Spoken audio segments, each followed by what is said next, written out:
세계에서 가장 오래된 사막 가운데 나미부 사막이라는 곳이 있다고 합니다. 오래된 사막인데 이름이 나미부 사막이래요. 근데 학자들은 이 사막이 얼마나 이렇게 오래전에 형성됐나 이렇게 보면서 5천만 년 전쯤에 형성된 사막일 거다라고 본다는 거예요. 근데 이 나미부 사막이요, 1년의 강수량이 50mm가 안 된답니다. 50mm면 무슨 약병 정도 되는 거죠. 그리고 한낮의 기온은 70도까지 올라가고요. 또 밤이 되면 온도가 급격하게 떨어져서 대단히 큰 일교차를 가지고 있는 그런 땅이라 그래요. 그러니까 다른 사막보다 더 극단적인 그런 자연 환경을 가진 곳이 이 나미부 사막입니다. 그래서 이 극단적인 환경 때문에요, 나미부라는 이름이 어떤 뜻이냐면 아무것도 없는 땅, 이런 뜻이라는 거예요. 자, 그런데요, 이 아무것도 없는 땅, 그 극단적인 환경에도 살아가는 생물들이 많이 있다는 거예요. 여기도 살아가는 생물들이 있다는 거죠. 그 중에 나미부 사막 저걸이라는 풍뎅이가 살고 있다고 합니다. 근데 이제 생물학자들이 신기한 거예요. 비도 안 와. 또 막 한낮의 기온은 70도까지 올라가요. 여기에서 이 풍뎅이가 어떻게 살아가냐는 거죠. 도대체 여기서 살려면 물을 얻어야 될 텐데 그 물은 도대체 어디서 얻을까? 이게 이제 신기했던 거예요. 그래서 이제 그 학자들이 풍뎅이를 관찰을 했습니다. 이 나미부 사막에는요, 대서양에서 습한 바람이 한 번씩 이렇게 불어온다고요. 이 대서양에서 한 번씩 습한 바람이 불어오는 데가 있는데, 이 바람이 불어오는 날이 되면, 그때가 되면요, 이 풍뎅이가 늦은 밤에 사막의 모래 언덕을 쫙 올라간다 그래요. 그리고 이제 그 모래 언덕 꼭대기에 딱 기어 올라가서 거기에서 물구나무를 서는 거예요. 근데 자꾸 이렇게 얘기하면은 안 믿어요. 예. 무엇이든 물어보세요나 이런 TV보다도 목사 말을 안 믿는다 그러는데, 풍뎅이가 모래 언덕을 올라가서 물구나무를 서는 사진이 있더라고요. 예, 그림을 보여주세요. 네, 풍뎅이가 모래 언덕에 올라가서 물구나무를 섭니다. 그러면 이 물구나무를 선 채로 이제 습한 바람이 불어오기를 막 기다리는 거예요. 근데 이 풍뎅이가 등이 오돌도돌한 돌기가 딱 있는데요, 습한 바람이 불고 이제 일교차가 커가지고 안개가 쫙 끼면은요, 이 돌기에 물이 수분이 맺히는 거예요. 그럼 이제 물구나무를 서니까 이 물이 쪼로롱 모입니다. 그럼 이때 이 풍뎅이가 입을 벌려서 물을 먹고 이 극한의 환경에서 생존을 한다는 거예요. 참 신기하죠. 아무리 작은 생물일지라도요, 생존 본능이 있습니다. 그 생존 본능이 얼마나 강한지 몰라요. 막 살 수만 있다면 저 모래 언덕 위에 올라가서 물구나무로 서는 게 바로 그 생존 본능입니다. 세상의 모든 생물에게는요, 이렇게 살고자 하는 마음이 있습니다. 왜 그럴까요? 왜 모든 생물이 그 살고자 하는 마음이 있을까요?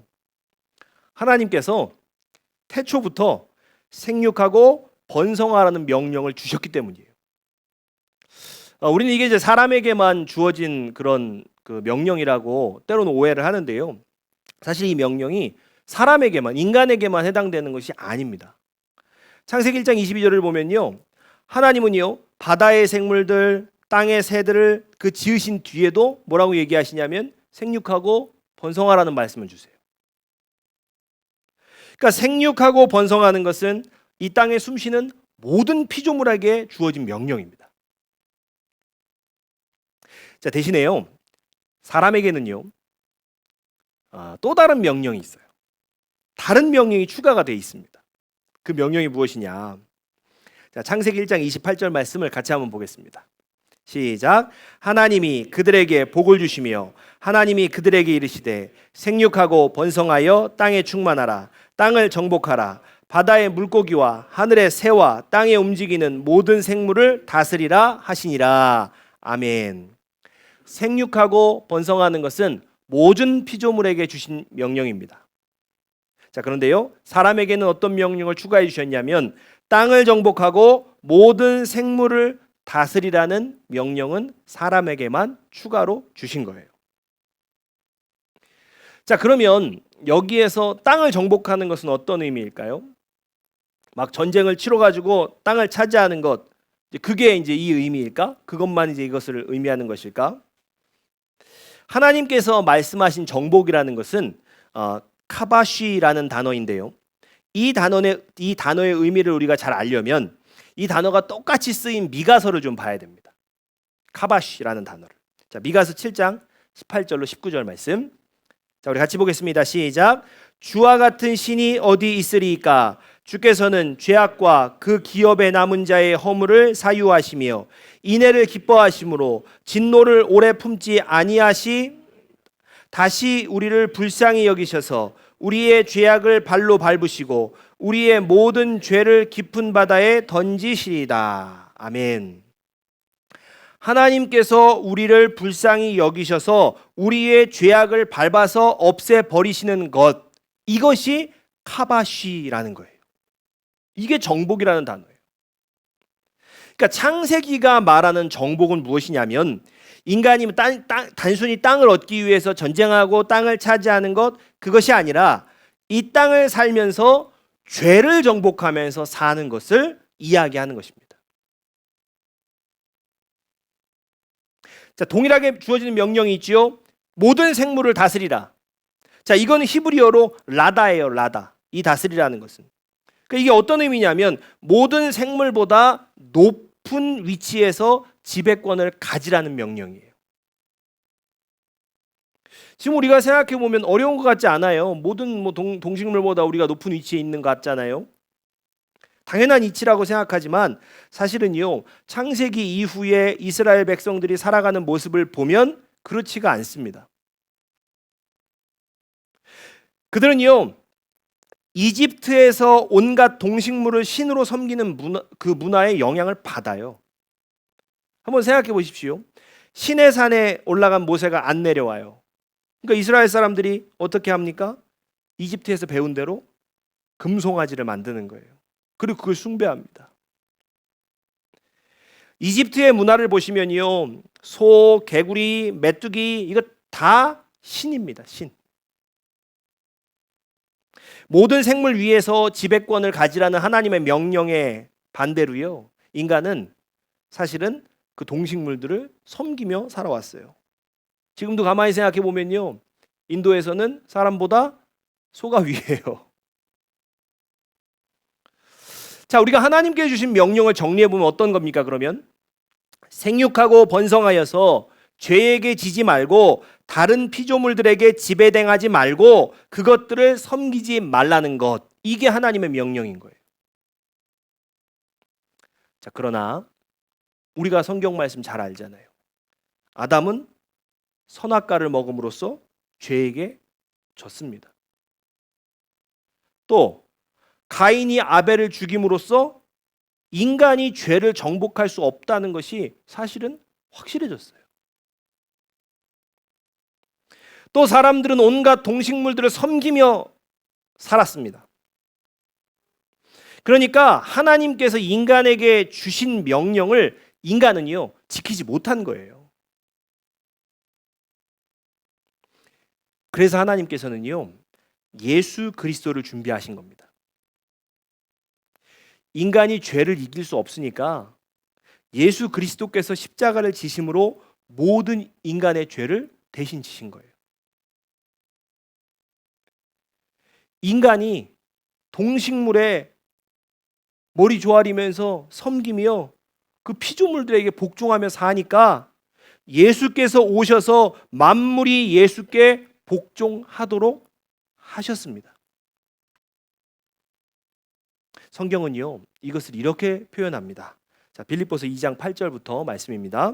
빌립보서 2장 8절로 11절 같이 한번 읽어보겠습니다. 시작. 사람의 모양으로 나타나사 자기를 낮추시고 죽기까지 복종하셨으니 곧 십자가에 죽으심이라.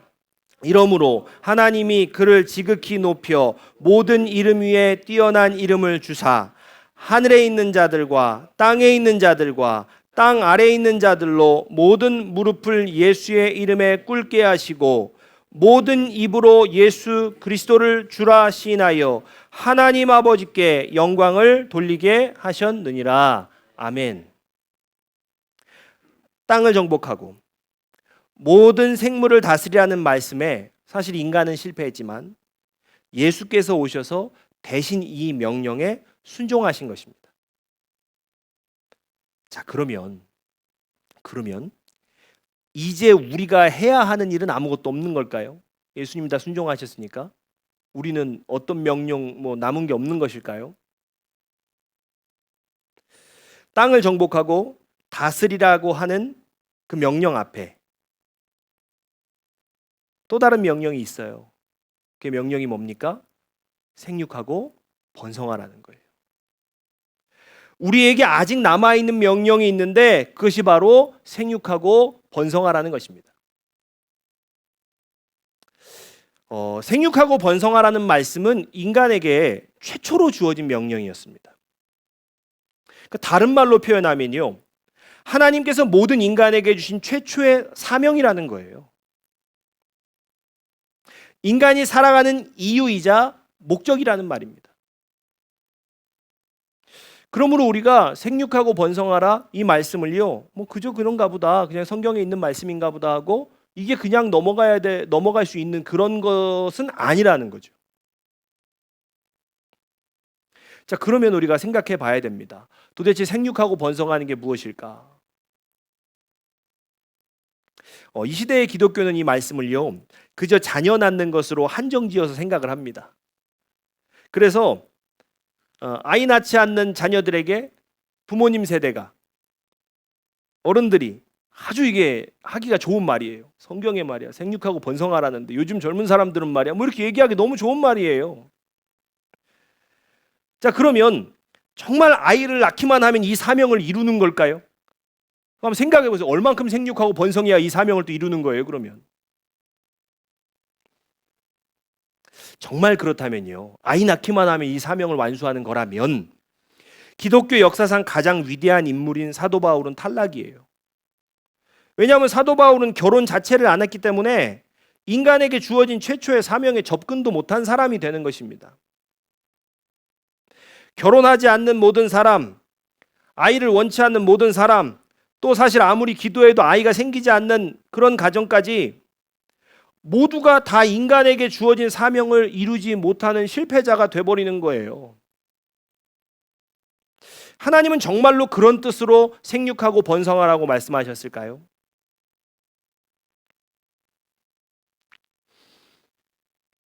생육하라는 이 단어는 파라라는 단어로 기록이 되어 있습니다. 파라. 이 단어는요, 열매를 맺다는 뜻이에요. 사실은 고대 히브리인들도요, 이 열매를 맺는 것이 무엇인지 정확히 알지를 못했습니다. 그래서 이 단어를요, 사실 고대 히브리인들도 그냥 그렇게 아이 낳는 일로 생각을 해왔던 거죠. 그런데 하나님께서 이사야 시대에 와서 이 열매 맺는 것의 비밀을 밝히셨어요. 이사야서에서 파라라는 단어를 다시 사용하시면서요, 이 열매 맺는 것이 무엇인지 그 비밀을 이제 밝혀주셨습니다. 이사야 11장 1절입니다. 우리 같이 한번 읽어보겠습니다. 시작. 이새의 줄기에서 한 싹이 나며 그 뿌리에서 한 가지가 나서 결실할 것이요. 아멘.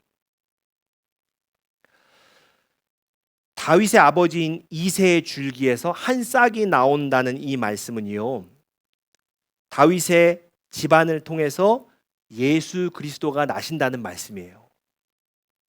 그 예언의 말씀이에요.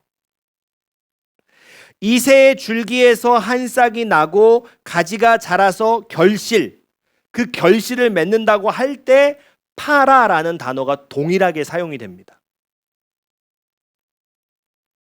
자, 그러므로 인간이 생육한다는 것은 열매를 맺는다는 의미인데 이 열매는 예수 그리스도라는 거예요. 결국 태초부터 사람에게 주어진 명령, 그 명령은 무엇입니까? 태초부터 사람에게 주어진 삶의 목적, 그게 무엇입니까? 예수 그리스도를 믿는 것입니다. 예수를 믿는 사람들이 번성하는 것, 예수를 믿는 사람들이 많아지는 것, 이것이 이 땅에서 인간이 이루어야 하는 사명인 것입니다. 사랑하는 성도님들, 누가 말이죠, 왜 사냐고 물어보거들랑, 왜 사냐고 물어보면 인간은 예수를 믿기 위해 삽니다 라고 말해야 돼요. 이것이 우리가 존재하는 이유와 목적이고 또 우리가 이곳에서 만나게 된 이유인 것입니다. 자, 그런데요, 우리가 이 삶의 목적과 이유를 잘 알지 못하면, 정확히 알지를 못하면요, 인간은 방황을 하게 됩니다. 여러분의 삶의 이유와 목적은요, 그 집을 사는 것도 아닙니다. 승진하는 것도 아닙니다. 좋은 대학 가는 것도 아닙니다. 남들 보기에 번듯한 내가 되는 거 그거 아닙니다. 남들 보기에 특별한 내가 되는 거 그거 아닙니다. 이런 것들이 여러분의 삶의 이유와 목적이 되면 여러분의 삶은 결코 행복할 수가 없는 거예요. 사실은 이런 것들이 이제껏 우리의 삶의 이유와 목적이 되었기 때문에 우리 삶이 이제껏 방황하면서 행복하지 않았던 거예요. 자, 그럼 우리한테 질문이 생겨요. 그러면 집도 사지 말고 좋은 대학도 가지 말고 뭐 그러라는 말씀인가요? 이런 질문이 생기죠. 아니, 집 사고 싶으면 사면 됩니다. 뭐 대학 좋은 데 가고 싶으면 가면 됩니다. 그런데 이것이 내가 사는 목적이 아니기 때문에 사면 되는데 못 사도 그만이라는 거예요. 가면 되는데 못 가도 그만이라는 거예요. 가도 되고 못 가도 그만이고 그거라는 거죠.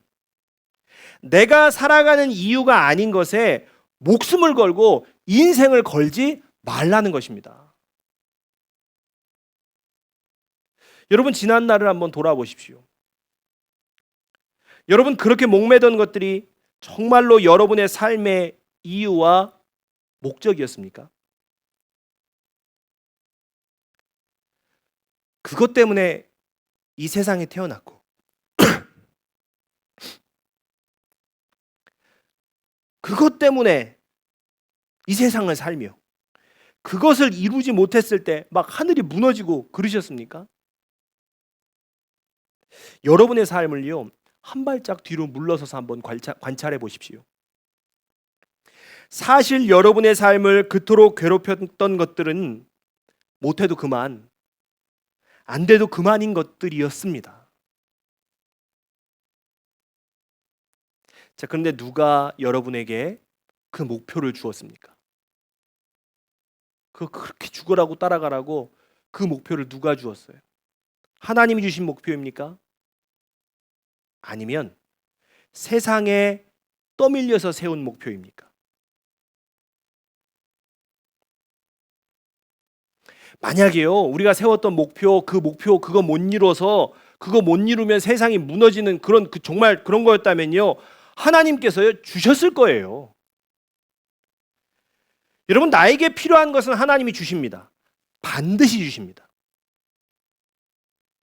그런데 아무리 기다려도 아무리 원해도 그거 안 주시면, 안 이루어지면 사실은요, 나에게 필요한 것이 아니라는 거예요. 그리스도인들이 인생을 살아가면서 반드시 깨달아야 하는 것 중에 하나가 이것입니다. 내가 간절히 바라던 그것이 사실은 내게 필요한 것이 아니었음을 깨닫는 것입니다. 자, 이것을 깨닫고 나면요, 그때부터 자유를 얻습니다. 자유는 하고 싶은 대로 막 사는 게 자유가 아닙니다. 진짜 자유로운 사람은 내 삶의 이유와 목적이 아닌 것에 매달리며 괴로워하지 않는 사람이 진짜 자유한 사람인 거예요. 근데 사실 사람들은 어때요? 내가 사는 이유와 목적이 아닌 것에 목숨 걸며 살아갑니다. 그래서 인생이 고통스럽습니다. 인생이 방황의 연속인 거예요. 방황하는 인생의 특징이 무엇인지 아십니까? 만족이 없다는 거예요. 근데 당연히 만족이 안 됩니다. 왜냐하면 잘못된 목적을 진짜 목적인 줄 알고 막 이루면서 살아가고 있기 때문에 거기에는 당연히 만족이 있을 수가 없는 거죠. 그러니까 또 어떻게 됩니까? 또 다른 목적을 설정하고 또 그것을 이루면서 막 그거 이루려고 살아가고 또 안 되면 또 다른 목적, 또 다른 목적. 인생을 그렇게 허비하고 낭비하며 살아가게 되는 거죠. 그런데 이렇게 말씀하시는 분이 있을 수 있어요. 나는 아닙니다. 나는 내가 목표를 세웠고 그 목표 이루었고요. 지금 잘 나가고요. 지금 너무너무 행복합니다. 그렇게 얘기하시는 분이 있을 수도 있어요. 참 두려운 이야기지만요. 정말 두려운 이야기지만 하나님은요. 그것이 진짜 행복이 아님을 우리에게 반드시 가르쳐 주십니다. 그것이 내 삶의 이유와 목적이 아님을요. 반드시 깨닫게 하세요. 하나님 우리 다루실 줄 아시거든요. 하나님 우리를 다루실 줄 아세요. 어떻게 가르쳐 주시냐면 인간은요. 내가 가진 것을 잃어야 깨닫는 동물입니다. 그러니까 우리가 뭔가 원하는 걸 얻었을 때는요. 깨닫는 게 별로 없어요. 그때는 별로 깨닫는 게 없는데 반대로 내가 가진 것을 잃어버리면 그제서야 정신이 번쩍 드는 거예요. 그래서 하나님은요. 우리에게 진짜 삶의 이유와 목적을 알려주시기 위해서 때로는요. 우리가 가진 돈을 걷어가시기도 하고요. 때로는 건강을 걷어가십니다. 사람에게 목매면 관계를 끊어놓기도 하시고요.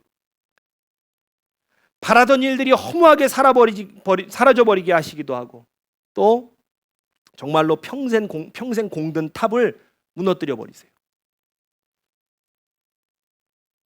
그런데요. 인간도 만만치가 않아요.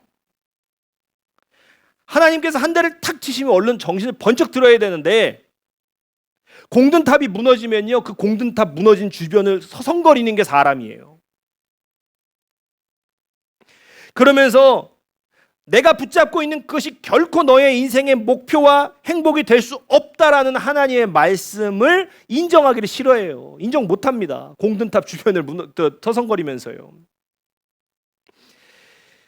자, 그러나요. 하나님 또한 우리가 인정하지 않고 발버둥 친다고 해도요. 눈 하나 깜짝 안 하세요. 우리가 한 번에 인정 안 하면 어떻게 하는지 아십니까? 사실 하나님 이미 알고 계세요. 왜요? 아담은 선악과를 먹고 아내 핑계를 댔고요. 하와는 뱀 핑계를 댔습니다. 사람은 그렇게 한 번에 인정하지 않습니다. 원래 한 번에 인정하는 게 쉽지 않은 게 사람이에요. 그래서 하나님께서 우리가 한 대 맞아도 정신 안 차릴 거를 이미 아세요. 그래서 어떻게 하시냐면 2대 그 이상을 준비를 해놓으세요. 자, 한 2대 맞으면 그때부터 웬만한 사람은 정신 차립니다. 더 고집부리면 3대 맞습니다. 4대도 맞습니다. 그렇게 진짜 더 많은 것을 잃어버리고 나서야 정신 차립니다. 자, 그런데요. 3대를 맞고 4대를 맞아도 정신 못 차리는 경우가 있어요. 그러면 하나님은요. 더 이상 매를 안 드세요. 로마서는 이것을 이렇게 표현합니다. 로마서 말씀 한번 보겠습니다. 시작. 사람들이 하나님을 인정하기를 싫어하므로 하나님께서는 사람들을 타락한 마음 자리에 내버려 두셔서 해서는 안 될 일을 하도록 놓아 두셨습니다. 아멘. 사실 하나님께 매맞는 건 벌이 아니에요. 하나님께 매맞는 건 벌이 아닙니다. 진짜 벌은요. 그냥 내버려 두시는 겁니다. 인생의 잘못된 목표를 그거 설정해 놓고 막 달려가도 그냥 마음대로 살도록 내버려 두시는 것. 그게 벌이에요. 야, 하나님은 저 사람은 저거 하나님 두려운 줄도 모르는데 야, 저 사람은 뭐 저렇게 잘 먹고 잘 살게 하나님 왜 내버려 두시는 거야? 여러분 이렇게 생각하는 거예요? 우리가 하나님 앞에 지금 벌 받는 사람 부러워하는 겁니다.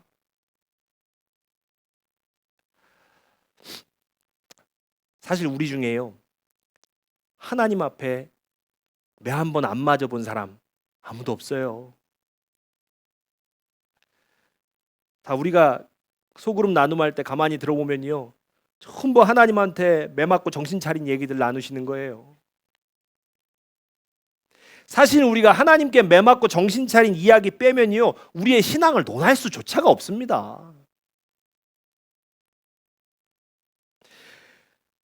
저는 사실은 정말 목회를 이제 포기해야 되나라고 생각하는 그 직전의 상황 속에서 개척을 했습니다. 목회자가요, 목회를 해야 되나 말아야 되나 그 고민을 하고 있다라는 것은 그 목회자의 인생의 바닥을 찍었다는 얘기예요. 그런데 제게 그 고통의 시간이 없었다면요, 저는 지금 어떤 모습이었을까? 우리가 처음에 세미나실을 빌려서 개척을 하고 1년 반이 지나는 동안에 교회를 2번이나 넓혔습니다. 그래서 가끔 잘못 찾아오시는 분들 있잖아요. 우리가 빚도 하나도 없이 예배당 옮겼습니다.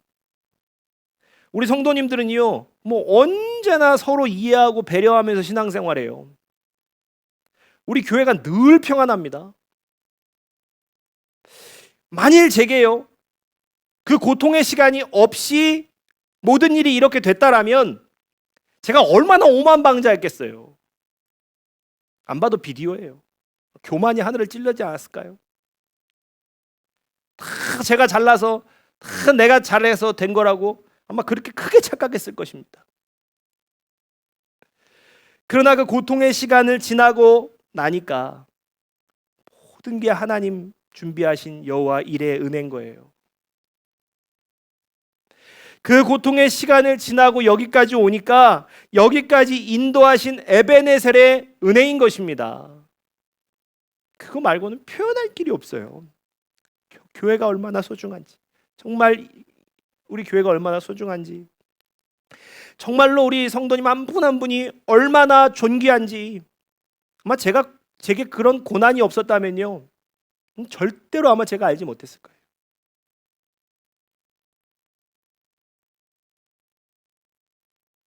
우리는요, 매 안 맞고도 하나님 말씀 잘 들을 거라고 착각을 해요. 그러나 여러분, 자신을 너무 과대평가하지 마십시오. 우리는 말로 하면 잘 안 듣습니다. 신앙의 머리만 너무 커져서 머리로만 아는 게 사실 너무 많습니다. 그래서 하나님은 머리로만 알지 말라고 온 몸으로 경험하게 하시는 것입니다.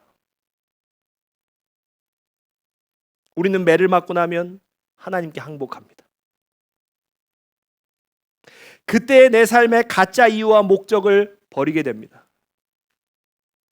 지나고 나면요, 하나님이 그때 나를 포기하지 않으시고 매를 들어서라도 가르쳐 주신 게 얼마나 큰 은혜인지 몰라요. 성경은 이것을요, 이렇게 표현합니다. 우리 히브리서의 말씀 보겠습니다. 같이 읽습니다. 시작. 하나님께서는 자녀에게 대하시듯이 여러분에게 대하십니다. 아버지가 징계하지 않는 자녀가 어디에 있겠습니까? 모든 자녀가 받은 징계를 여러분이 받지 않는다고 하면 여러분은 사생아이지 참 자녀가 아닙니다. 육신의 아버지는 잠시 동안 자기들의 생각대로 우리를 징계하였지만 하나님께서는 우리를 자기의 거룩하심에 참여하게 하시려고 우리에게 유익이 되도록 징계하십니다. 무릇 징계는 어떤 것이든지 그 당시에는 즐거움이 아니라 괴로움으로 여겨지지만 나중에는 이것으로 훈련받은 사람들에게 정의의 평화로운 열매를 맺게 합니다. 아멘. 하나님 앞에, 하나님께 이렇게 훈련받은 사람들은 평화의 열매를 맺는 거예요. 평화의 열매를. 자, 여기서 말하는 평화가 에이레네예요. 헬라어로는 에이레네, 히브리어로는 샬롬입니다.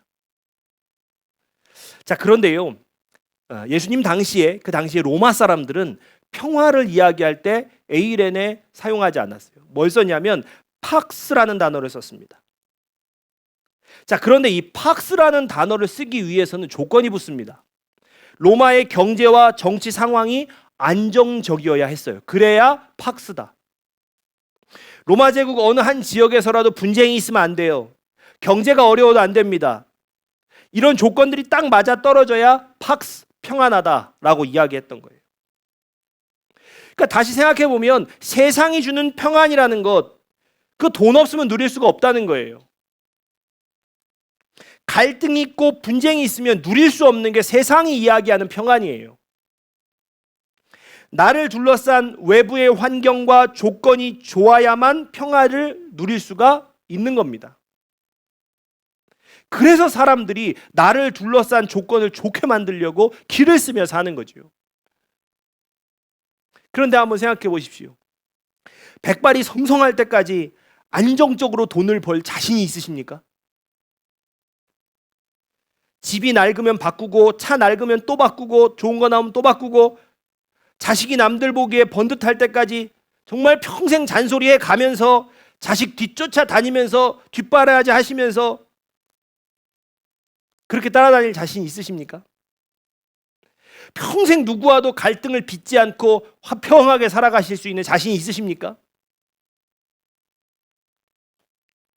여러분을 둘러싼 조건과 환경을 좋게 만드는데 모든 인생을 허비할 자신이 있으십니까? 이렇게 사는 것이 정말 여러분 인생의 이유이고 목표이십니까? 이렇게 살면 영원히 평안할 수 없습니다. 나를 둘러싼 환경과 조건은요, 언제든지 변하기 때문이에요.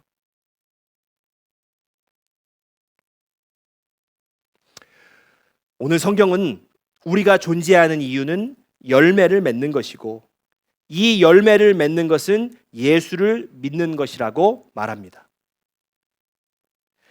진정으로 예수를 믿을 때 에이렌의 샬롬의 평안이 부어지는 것입니다.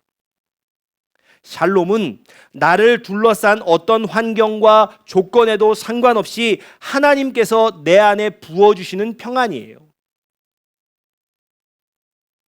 나를 둘러싼 어떤 환경과 조건에도 상관없이 누릴 수 있는 평안, 그것이 샬롬이에요. 하나님은요, 이제 우리가 이런 평안을 누리는 존재가 되기를 바라세요.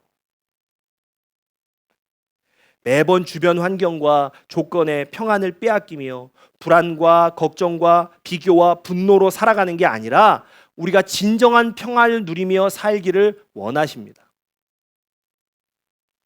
외부의 환경, 남들의 평가, 남들의 시선은요, 여러분의 평안을 반드시 빼앗아 갑니다. 그러므로 우리에게는 빼앗기지 않는 진정한 평안이 필요한 것이죠. 그러기 위해서 내가 살아가는 이유와 목적을 분명하게 알아야 합니다. 내가 살아가는 이유는 예수를 잘 믿기 위함입니다. 내가 살아가는 이유는 예수를 잘 믿기 위함이에요. 안 사도 그만, 안 돼도 그만인 것, 거기에다가 여러분의 인생을 막 쏟으시면서 더 이상 좌절하지 마시기 바랍니다. 내가 존재하는 이유와 목적이 흔들리지 않을 때 비로소 우리는 진정한 평안을 누릴 수 있습니다.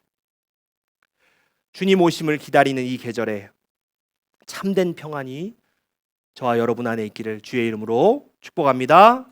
아멘. 우리 같이 찬양하고 기도하겠습니다.